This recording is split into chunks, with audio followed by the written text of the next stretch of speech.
Welcome to the Seek Insights online event. This platform is a learning series designed to assist entrepreneurs and professionals in learning and development, as well as providing a platform to interact and engage the top 3% business, marketing, and technology talent in the world. We would like to help you access rare insights so you can thrive in your industry. Today we have quite an interesting topic that we're going to be speaking to. There's a Chinese proverb that says, "May you live in interesting times." And while some may interpret this as a good thing, and while it may very well be, it could be very well interpreted as a bad thing. With the obvious sudden outbreak of coronavirus pandemic that has affected all of us, the world is truly living in interesting times, as this Chinese proverb said. These are times of huge uncertainty, not just concerning our health, but also job security and business performance alike. Today we have Sadika Fakir, who is head of media at F&B. She'll be unpacking the opportunities and challenges that could potentially come from the coronavirus, as well as how professionals and business owners can effectively prepare themselves for changes in the future. Thank you so much, Sadika, for taking time out of your busy schedule. Please, can you go ahead and tell us a little bit more about yourself, as well as your background and and how you came to become a thought leader in this type of space? Oh, thought leader. Wow. Thanks so much, Sam, or my little dear Ma, as I call you. So let's just go backtrack. I've got around 15 years experience in media, channel strategy, and advertising. I started back in the early 2000s when advertising was but a dream, and no Indian parent would take you seriously when you said you wanted to be in advertising. They thought that I wanted to snort cocaine and be at parties. They still ask me for my real job, by the way. So I started out in advertising on the agency side, and I distinctly wanted to join an agency that I agreed with the fundamentals of, and I wanted to be in the best of the best. And I started out my career at TBWA Hunt Lascaris in Durban. And why, you may ask, is that I have followed this agency, I think, when I was little, because I always wanted to understand the agency that got my dad falling in love with BMW, because my father firmly believed that BMW indeed beat the Benz. And how did you believe this, Dad? Because the advertising told me. So it wasn't even BMW, it was Mr. John Hunt at this point in time that actually made us believe that BMW beats the Benz. No offense, Merc drivers, so sorry. But a BMW lover right here, and still am. And it got me interested in what makes brands so sticky. Why do you fall in love with these brands? And that is why I fell in love with the philosophy of disruption at TBWA. And then I grew my entire career from going into creative agency into the media industry by total fluke, where Britta Reid gave me my first break in media. I don't know if she knew she was taking such a big gamble on me, because I didn't know nothing about media. And at that point, it was a gamble that I took on myself. And I started out in Media Compete, a Group M agency, with no media experience. And at the same time, I was called in by Vega to start lecturing media. And I was said to Gordon Cook at that point. So he created Vega, the brand communication school, which some of you probably have a qualification in or you've heard about. And he says, well, just lecture and lecture yourself whilst you're lecturing. And that's exactly how I came into media. As I was lecturing students, I was lecturing myself, and Hemant as well, because Hemant also stayed in for at least 4 years of every single lecture. He got lectured by me. So he had a topic point, and he started falling in love with media and advertising at the same time. So concurrently, I guess it's a love-hate relationship I have with Vega. I've been lecturing for the past 15 years as well. So as I carried on my career, I believed that I had to start giving back to the industry and start assisting and driving this revolution to transform the industry, doing one step or the little that I could at that point. So Vega lecturing and agency life, and I spent most of my career in agency life until I was given an exceptionally big break.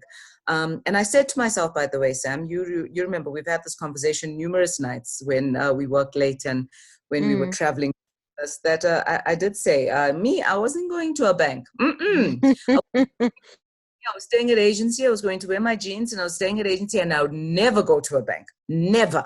Never. never say never.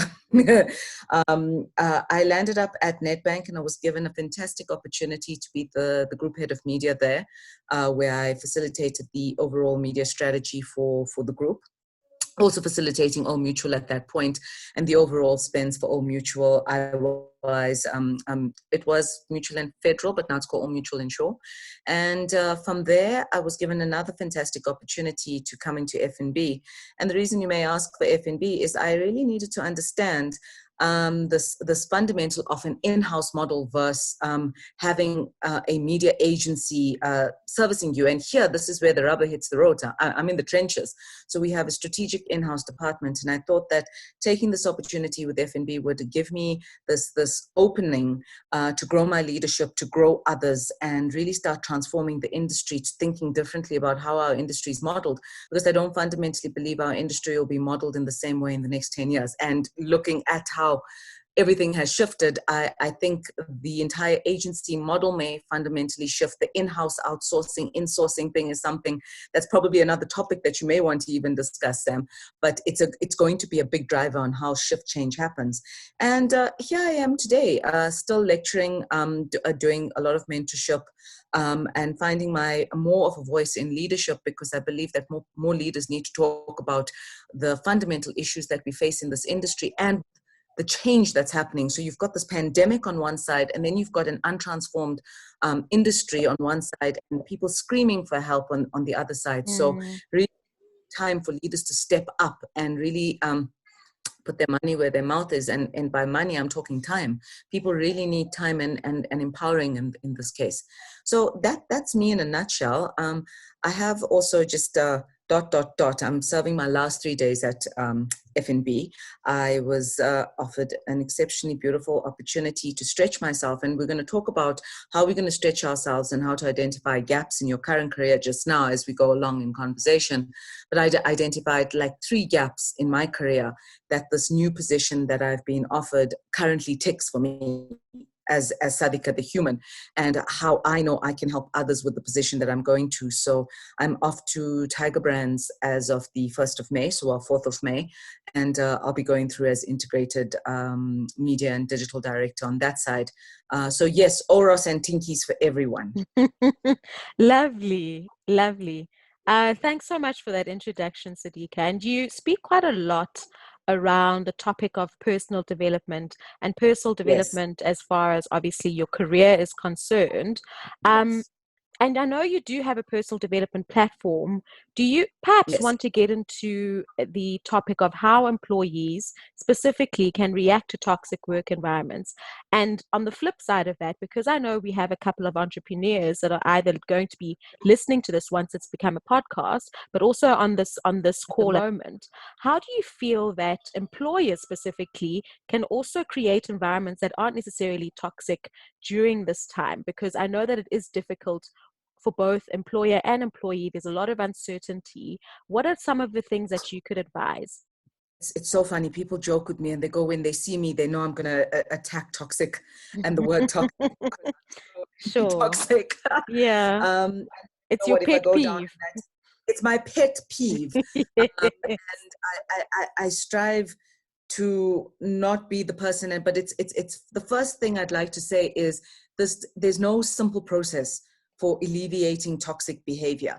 This is an effort. If you want to lose 10 kgs, there has to be a plan. It's not just going to get sucked out from your butt. I wish it could. But alas, it's not going to. If I carry on eating Tinkies and staying in bed, it ain't going to happen. So it's the same toxic environments. The first thing, people, you need to understand, how do you define a toxic environment?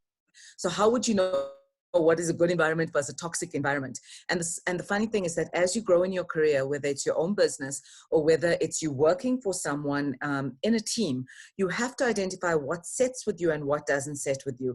And how do you identify a good, solid environment? Values. You have to set a common foundation of values. For example, my team values, and they align to the First Strand philosophy values, kind of accountability, respect. And these are not IP things. These are world phenomenons, and these are world norms that I must respect you, Sam, and you must respect me. Not objective I, but we have a respect a common respect or common understanding in a relationship.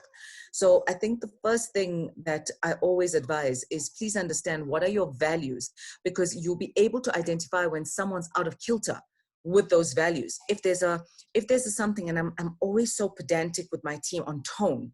So please make sure, we can't see each other right now with Zoom. And if there's a crack and then I hear something, I go, but what did you mean by that? So there's already this distinct that I can't sense your body language anymore. So there needs to be a fundamental of what are your common goals and what is your way of working? And this needs to be documented, and the whole team needs to get involved.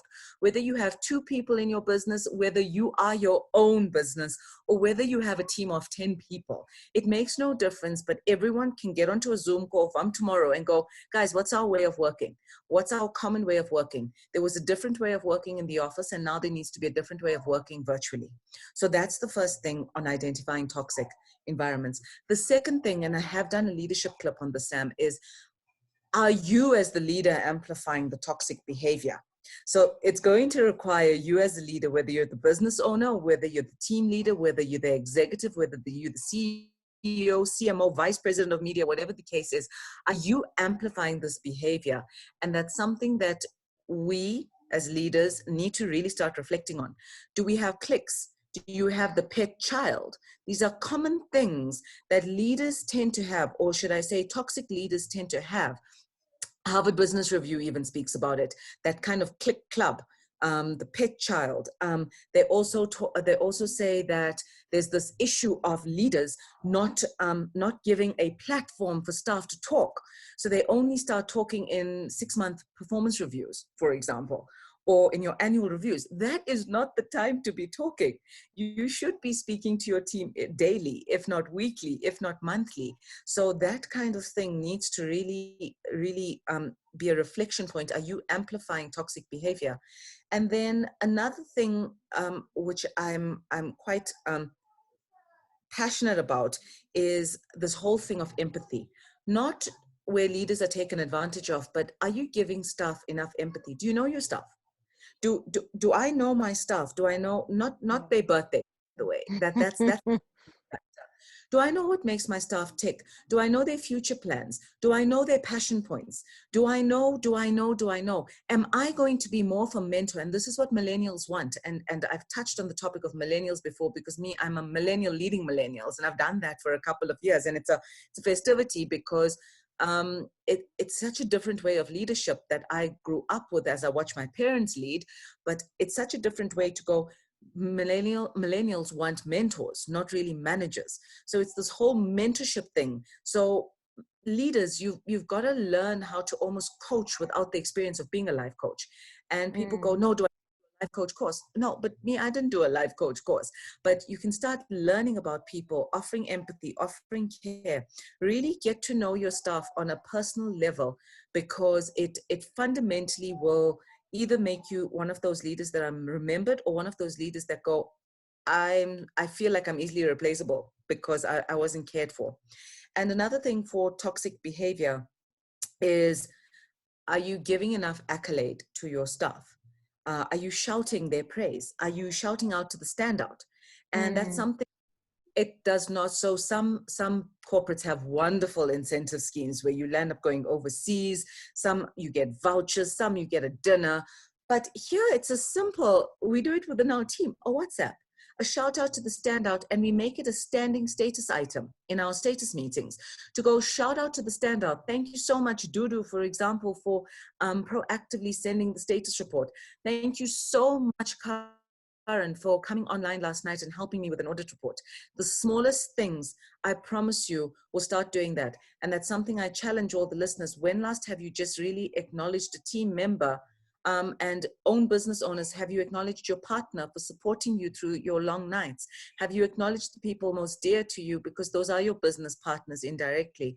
And I believe that those are the things that, and I went in the reverse of what to do to prevent toxic behavior, because we can talk a lot about what toxic behavior is for another subject, but it's a matter of, we really need to now, whether you're in an office space or in a virtual space, start really wearing our hearts on the sleeve and becoming a little bit more human Would you treat your children in the way that you treat your team members? Would you treat your partner in that way? And it's time to really just start reflecting and building that level of EQ and IQ. Yeah, no, definitely, Sadika.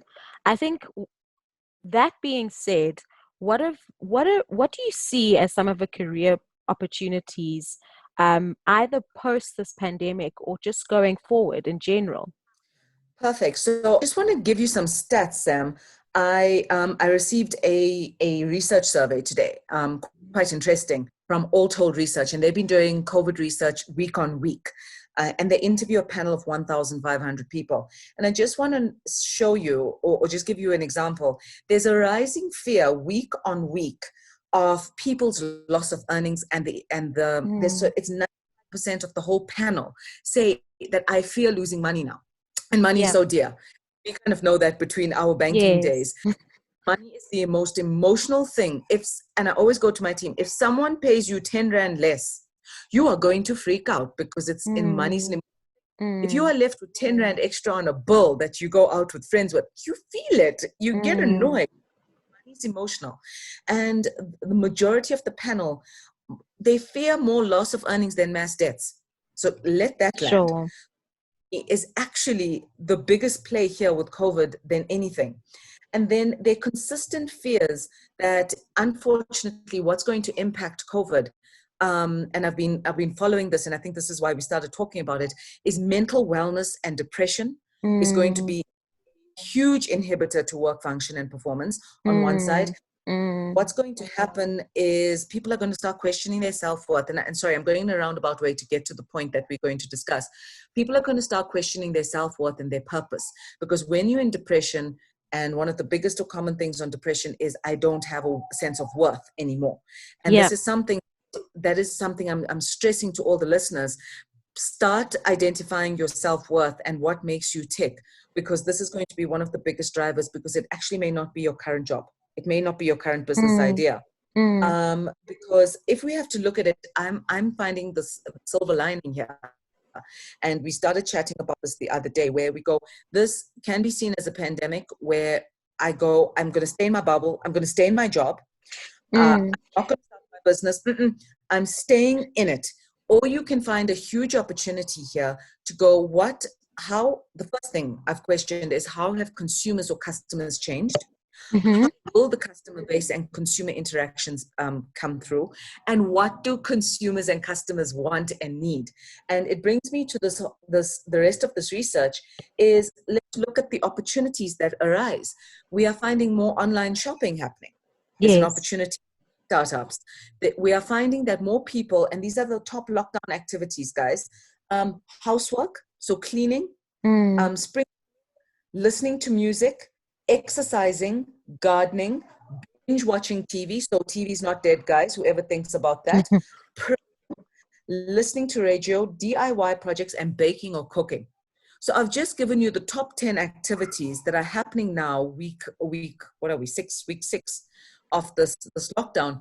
And it's basically saying that if I'm an entrepreneur or I'm working for someone and I'm passionate about baking, and I've used the food example because that's me, I've always wanted to land a food platform. And I think anyone who knows me or follows me on social media knows that I'm a feeder. And I guess I'm not having a Sports Illustrated body for that. I think the biggest thing is, the cool thing here is, I'm passionate about food and I always wanted to know how to package my food platform. Here comes COVID, and COVID says, stay at home, be with your family. Sadika's biggest passion was always doing home cooking, and I believe that food is a conduit to bringing people together, whether it's friends cooking together, whether it's families cooking together, because I find that we're not eating together anymore. We're taking a microwave dinner, or we're ordering Uber Eats, and we're just sitting in front of the TV. Whereas food, one is a conduit for creativity and a venting. When you're so stressed on one side, food is this avenue. And I identified that maybe now is the time to start landing my food ideas and platform, because there's this whole thing of, there's a need for more inspiration. People are fearful. And here's that whole thing I spoke about, the customer insight. What does the customer want? People are afraid of the kitchen. So that's why they order out, especially Gautengers millennials. Either order Uber Eats. So then what does this mean? Should it mean that Sadika should be doing more meal kits and doing an online service that delivers meal kits?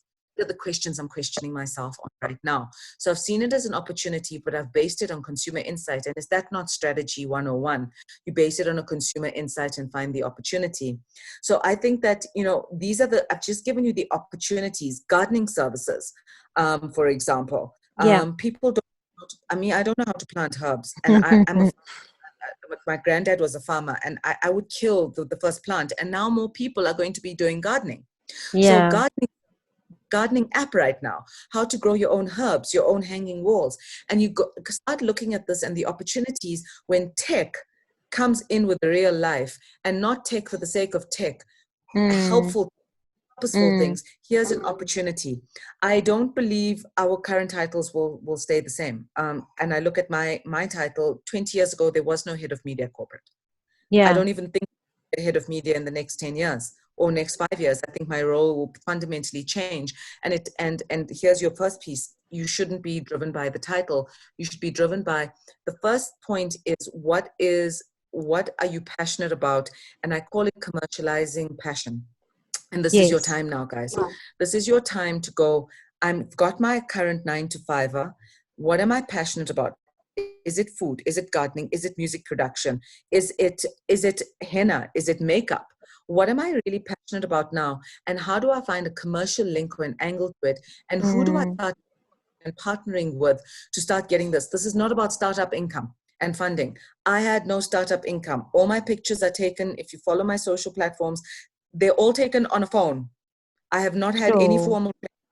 So I've gone onto YouTube, I've gone onto Instagram, and I've looked at the top food bloggers, and I've gone, how do I find my own food style, for example?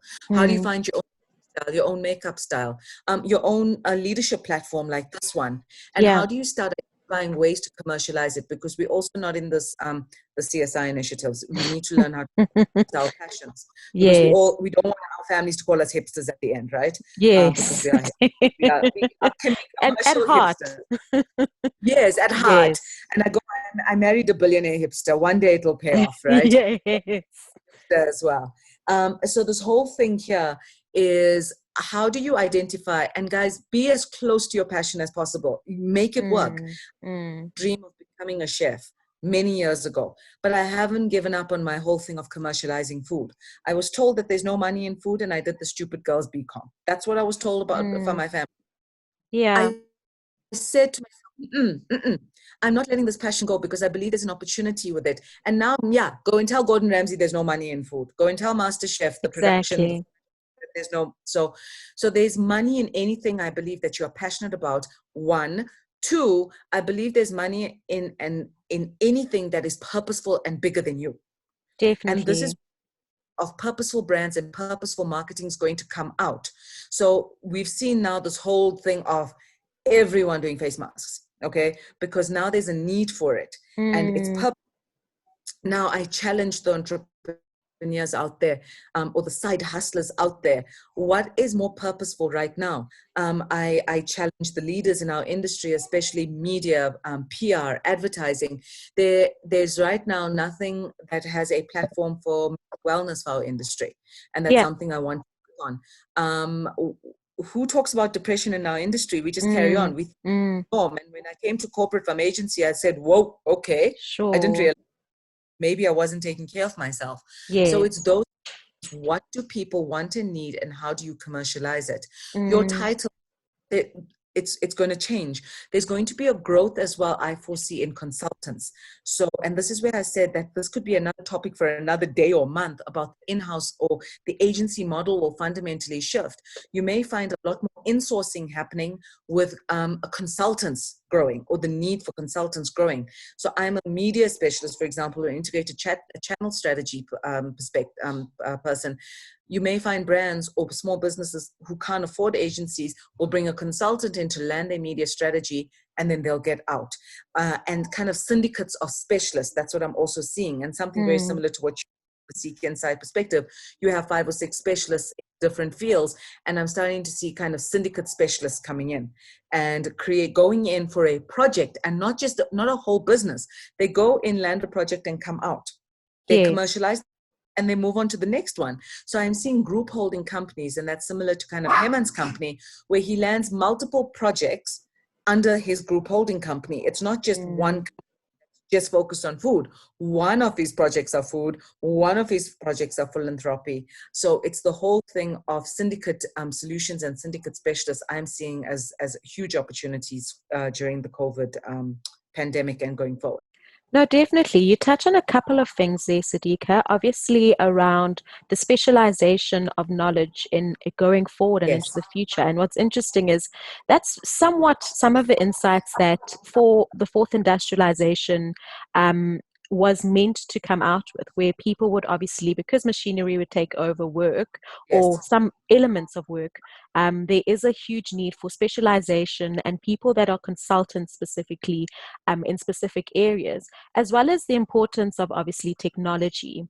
You speak on the fact that with the rise of technology, people are able to access more career opportunities. I think one of the things that technology has done is that it's brought the world closer, and I think that's one of the things that even during these times, I mean, if this kind of pandemic had happened 100 years ago, then we would obviously be seeing a far greater effect on work and the nature of work, and there would be far less opportunities than what could be potentially brought about now.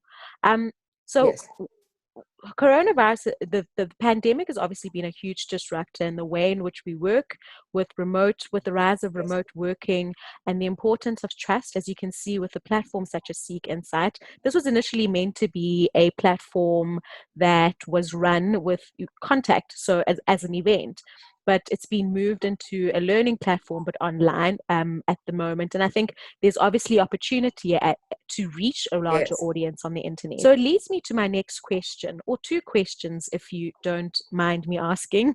The first one is the importance of trust, because in this type of environment, there is a level that either management or co-workers or entrepreneurs that have decided to collaborate, as well as management, have to obviously trust each other. And the second one is on the importance or the relevance of adopting remote working for organizations, and whether you see this as a foreseeable reality, particularly in South Africa. Sure, perfect. And I think the question goes back to my first point about values, Sam, and it's a matter of we need unified values. So a value card or a value set is not something that's set on a brass plaque at the entrance of an office. It's something that needs to be co-crafted with business partners, with family members, with team members. And that's something that my team and I take very seriously. We set our values up front. So to create almost our little subculture within the team that has these values that are bespoke to our team. One of the values kind of thing is family. So so we operate the team as a family. And I think anyone who kind of knows me knows I operate like a family. And my children, and I'm the mother. And the whole thing here is the whole fundamental that if I have been co-accountable in the values, and trust being one of the values, then I am accountable for this whole thing of trust. This goes back to leadership. We as leaders need to start trusting our team and letting go. But it's the same thing that I'm saying, and what I've experienced in the past 6 weeks is, and I haven't had any problem in this because this is the culture of First Rand and all the cultures that I've worked in. I've had very open leadership, and in turn, I've been allowed to be a very open leader with my team and trust my team. If there's a lack of trust within the team already, you need to start identifying why is there a lack of trust. Is that coming from a person? So is it the leader's personal issues? Or is it the fact that the organization itself has just never advocated remote working or virtual working? And that's something that needs to go deep dived in. And trust and accountability and responsibility have always been fundamentals within my team. And what we do is we don't just talk it, we actually practice it. We practice it when I give co-leadership and co-accountability to my team members. So I don't chair status meetings out of principle. My team chairs it. So every week, there's no designated one chairperson that does all the team meetings. You must be accountable for the status because that's the functioning and the running of the team. Each of my team members, they lead projects. So I'm not, yes, at the end, I may cover them and I may protect them, but I have a team member that's leading campaign one. I have another team member that's leading the reporting.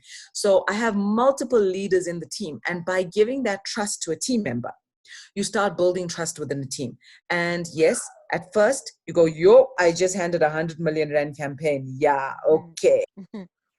It's fine. Sure. Leaders, breathe and do it, and support your team members, because we as leaders, and I believe this, and I will continue to believe this, and maybe I'll be proven wrong. But for me, I want my team to be better than me. I want them to grow faster than me. So that means fundamentally, I need to push them to be better. So I need to consistently give them these opportunities to do so. So that's the whole trust thing. And in virtual working, I've been blessed enough to work with organizations that have advocated this for years. So I must be honest that I haven't felt it, because First Strand's always advocated at home working, even prior to me joining First Strand. Nedbank has always advocated it, because you remember, Sam, we were never in the office. We were either we were at a sponsorship event, we were at media owners, we were actually never at our desk. So we were remote working. So this has not been a shift change for some organizations, where some organizations it goes, and this is basically setting some principles in play. Again, it's not going to fall from the sky and go, you are now a virtual leader, you are now leading well virtually. And it's a matter of the leaders taking responsibility on how to grow their teams virtually. We have one-on-one sessions, for example. I still have kept my one-on-one sessions virtually with my team. One-on-one sessions are not about statuses. Please don't get that confused. That's about finding out how my team is doing, team members doing, personally, how's family, how are you doing on your career plans? Let's talk about your goals. What can I do to assist it? So that's the one thing that we need to start advocating, that leaders need to get a lot more involved, because there's no human interaction. We still need to advocate that. We need to really advocate the importance of a team or the buddy system. Now, what the buddy system really advocates is that outside of the leader, there's another team member that works with the team member on a project. So whether they need that level of loneliness, they have a level of loneliness, they can trust in that team buddy, member. Or in that instance, that the buddy works with the buddy to finish up a project. So you're not isolated and alone in this virtual space. So actually spoken and interacted with my team way more than they've seen me when I was actually in the office, because generally we'd be in an exco meeting and that kind of thing for like. And I found that my exco meetings have actually decreased in size, allowing me to spend more time with my team and guiding them with projects. So it's a matter of really putting in the buddy system, really having the one-on-one catch-ups, and then really having some fun. Because what we do is team sessions virtually that don't even do work. So each of my team members, they get involved and they do a fun session. Whether it's, we've had, what do the letters of your name stand for? As in, we must find the values in our name. Then we've had Lebo did a house party. He had a playlist, music producer. So we did a virtual house party and we danced for all of it. I even played Bollywood. Yes, I did. Sure. One of my team members twerking. We have video footage of it. I hope you know that. We've had sessions where we've done general knowledge quizzes, and it's a matter of, it's so important, but leaders don't just tell your team to carry on. Sure. Get in, engage with your team. I think this is a productive way of working, because we've cut the travel time. I've personally, so look, it's bad and good. I've started early, and in some instances I've not finished. So what I landed, I've basically gone and showered and gone back to work without sleeping. So look, it's unhealthy. So it's a matter of, I know I am to blame for my own lack of balance, and that's something. But I advocate that with the team about work-life balance. So I think virtual office spaces and virtual ways of working are the way of the future. Some companies are ahead of the curve than the others, but this is going to call for leaders now to step up, be there for their team, and not let the fact that we are speaking through a camera versus being here in person affect the culture. And that's something I've been trying to protect in the past few weeks, which is the culture of my team. And there have been, and I've picked up some things happening. And then what do? I get the whole team into a Microsoft team meeting. Guys, what's going on? Yeah. and having open conversation. So I act as if I'm in the chill room at the office. And I've acted like it's not shifted who I am, and it shouldn't, because I did a clip on it saying that your leadership principles and who you are as a leader should not shift, whether you're in front of a computer or whether you're in a boardroom. Mm. Your leadership may fundamentally need to shift in the next few weeks or years to come. Yeah. Okay, so that's quite an interesting and a deep dive into the ways of working that have obviously worked for you and your team. And this is obviously a case where things have worked and where, Yes. you're clearly quite an effective leader. So it might not be a good Thank you. example in terms of us trying to navigate our way around either leadership that is either new or leadership that Yes. isn't quite as effective as yours. One of the questions one of our participants has asked is, what would you feel is a good method of building trust during remote working with a new manager? So, for instance, if somebody has just joined a company, for instance, and either the manager or the person that is being managed. Please So, tell me too. I'm joining a new company next week. Can I all have some right. assistance? Sure. So you also need advice on this topic. No. Sure. So I think what I did is and this isn't about virtual Mm. or being there in person. And it's a technique that I did whenever I join a company is you must get personal. And Yes. what I advocate is, as a leader, I did a thing called My Story, My Path Yeah. at the beginning of at F&B. And what we did is we got around in a room, and you can do this in Microsoft Teams. Everyone spoke about their story and what's led them from where they started to where they are today. And literally, I'm talking kind of the team presented PowerPoint presentations about their life. And we drew some of the lessons, and each one imparted 3 pieces of wisdom on what they've learned. So just building that trust, the trust circle doesn't come from corporate. Believe me, guys, it does not come from the professional side. It comes from the softer issues. It Mm. comes from diving as humans. And again, if you are a new staff member, kind of initiate that with your leader, that could I perhaps get to know you a little bit better? Can I tell you a little bit more about myself? Be a little bit ballsy and do that. Mm. Go onto side of it, because you'll understand the parameters at what you can play with and what you can't play with, at what level of personal level your leader wants to get into. But the whole thing that I firmly believe, and I think any new leader or any new staff member, everyone has a story to tell, and we are all storytellers in this industry. So Yeah. use storytelling as a platform to start building trust. Let's say, for instance, I'm not happy at my current role, but given the fact that it's going to be difficult to find a job during this time, how do I then manage myself effectively so I don't find myself So, in a position where I don't have a role during yes, coronavirus, or that yes, I either find myself, effectively managing my manager who might be a little bit toxic or whatever the case yes. might be? Yes. And I think it's exceptionally important that we use this opportunity for you leading you. Mm. And, and I've been advocating this in the past few weeks, that you can use this opportunity, and Harvard Business Review and Forbes tend to agree with the same principle. You deal with a difficult or a toxic manager by dealing with them as a difficult stakeholder or a difficult client. So Yes. it's not really a thing, but it's about delivery. If you notice that a lot of difficult leaders, they're about either double clicking into the detail to prove you Mm. wrong, skim over the detail, and they don't really pay attention. So Mm. it's a matter, you've got to use this circumstance to up your delivery. And you've got to use it not to get personal, but to start identifying, how am I leading myself? One. Yes. Two, what is my leadership style? And that is an important thing that you can start developing at this point in time. So my leader may not be the best of people or humans. And guys, this is no reflection of yourself. Generally, bad leaders or toxic leaders is a reflection of themselves and a bad esteem issue. Mm. Generally, and I've been obsessing about this, and I will do a leadership clip on it. It's about, actually, it starts from a personal issue. it starts from either a parental issue or a sibling issue or a marital issue. It's actually deeper than the team, and then they bring that to the fore in the work environment. So it's a matter of, at this point, how do I identify what my leadership style is for myself? Because I also believe that you don't need to have a team under you to be a leader.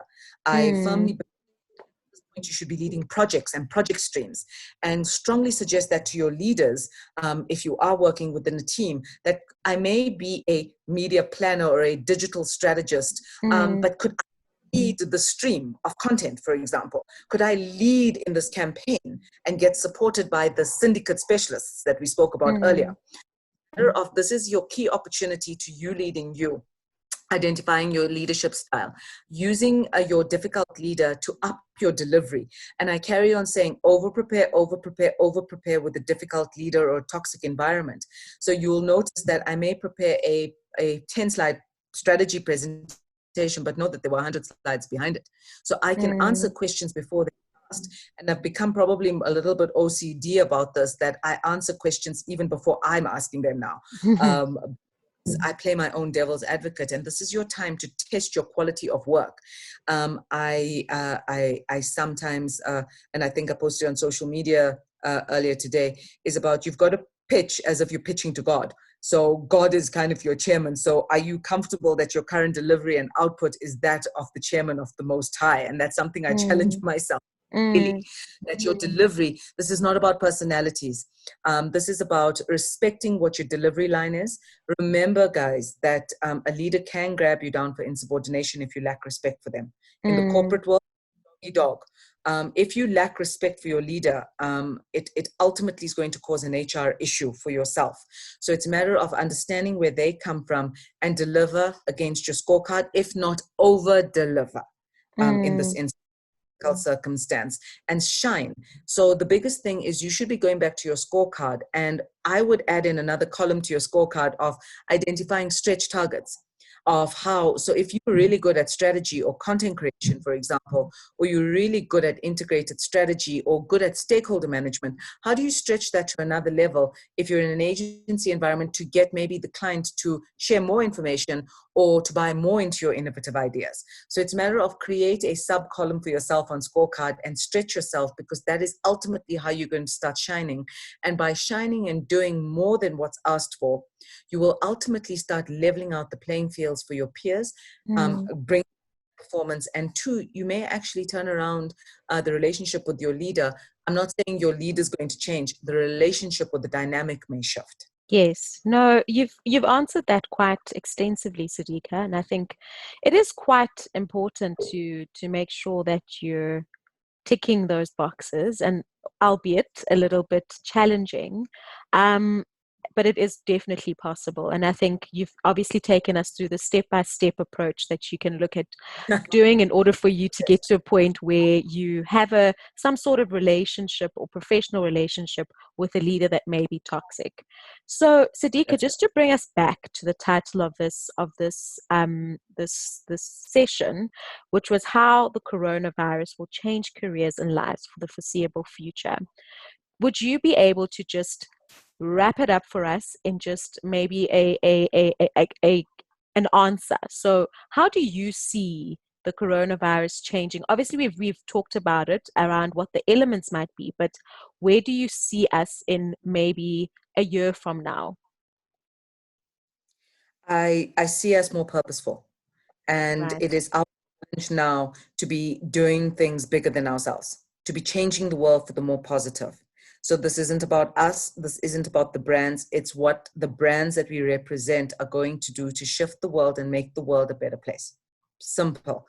Pandemics are going to come and go, but are we going to be purposeful in our actions and using the brands that we represent, or the brands that we own, or the brands that we are going to create in the next few years to do good for the world?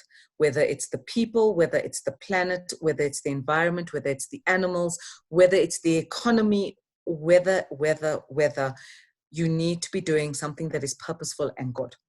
Period. Right. I know simple answer, but it's all about being purposeful at this point in time and being deliberate about the purpose. All right. That's a great answer. Thanks so much, Sadika. And thank you so much for your time. Sure. For those of you who would like to get a hold of, for those of us who would like to get a hold of you, please can you share your contact details or where maybe social media platforms that we could potentially get a hold of you from? So there's no challenge. I don't have like a panda bear type handle. It's Sadika Fakir, SADIKA FAKIR. You can find me on LinkedIn. You can find me on Instagram. You can find me on Facebook. I'm trying this Twitter thing. Don't worry, I'll get there one day. But I'm definitely more active on LinkedIn, on Facebook and Insta, and I do have a YouTube channel, so you can also check in there for my leadership clips if you need. Yeah. All right. Thanks so much. You're more than welcome to drop me a message if you have any further questions. All right. Thanks so much, Sadika. And thank you to everyone that joined the session. Really, really great to hear from you and your lovely insights, particularly regarding leadership as well as where to from here. You know, we're obviously going through something that's quite new and everyone's sort of panicking, but it's so wonderful to see a leader who's quite in control. So thank you very much for your time, and thank you thank you to everybody that's joined this conference call, and have a great evening further. Thank you. Thank you so much for the opportunity, Sam, and thank you so much, listeners, for tuning in. All right, thanks everyone.